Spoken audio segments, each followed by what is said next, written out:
Hello, good morning everyone. Guys, magluluto ulit tayo ngayon. So, magugulay po tayo ng munggo. So, ito po, meron po tayo ditong bawang sibuyas, may tinapa, may cubes, kamatis, sili. Meron din po tayong chicharon at yung atin pong malunggay, ito lang po yung ating nasungkit. Kakaunti, sobrang taas na yung puno. Di na kayang sungkitin. Ayan, may nakuha pa tayo ilang pirasong dahon. Pwede na yan. So, syempre po, yung ating pinalambot na munggo. So, yan guys. Igisa na natin yung ating mga ricado. So, yan guys. Mainit na yung ating mantika. Igisa na natin yung ating bawang.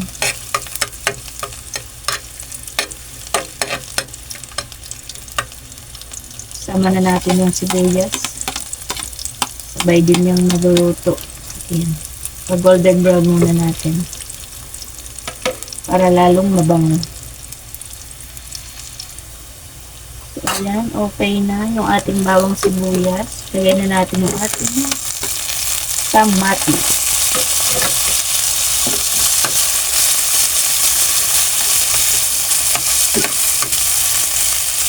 Pakatapin natin para mabango masarap.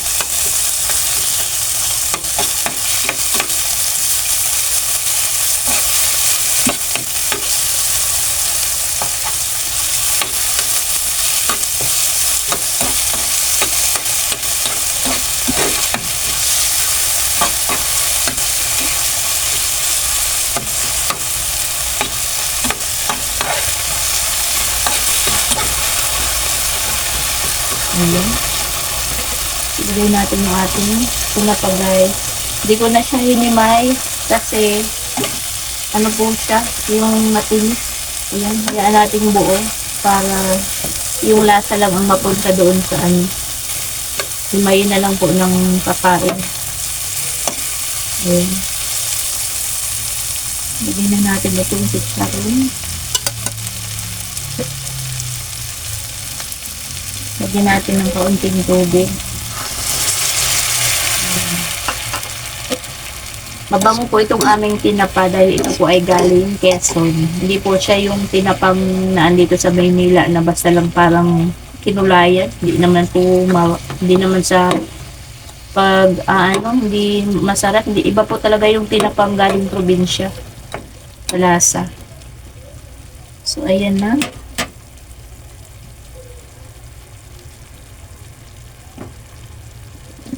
So, ilipat natin dito yung ating pinakulo ang munggo.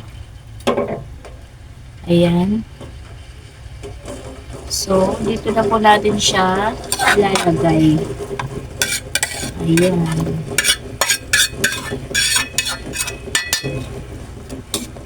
Ayan. So, konti yung tubig. Dagdagan natin konti.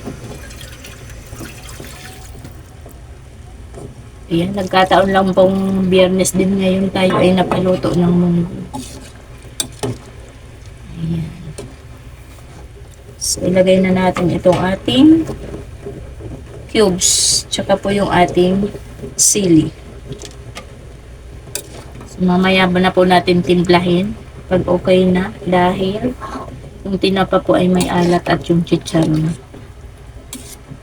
Tignan natin mamaya kung magdadagdag po tayo ng asin. So, yun guys, takpan natin. So, isang kulo lang po luto naman ako. Check na natin guys. Nangangamoy na. Ayan, kulong-kulong na siya. Bango talaga ng tinapa sa munggo. Amoy na amoy. So, titimplahan na natin. Okay, ninaan ko po ng apoy.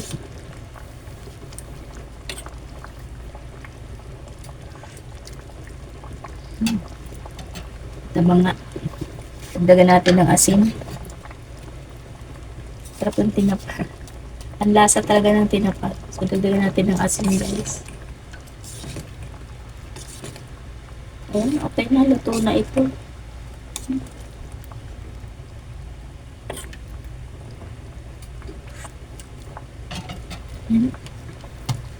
So, So, ilagay na natin yung ating napakadaming dahon ng malunggay.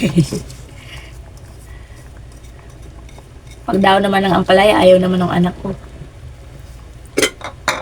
Tsagain na natin itong napakadaming dahon. Ayan, at least may kulay green.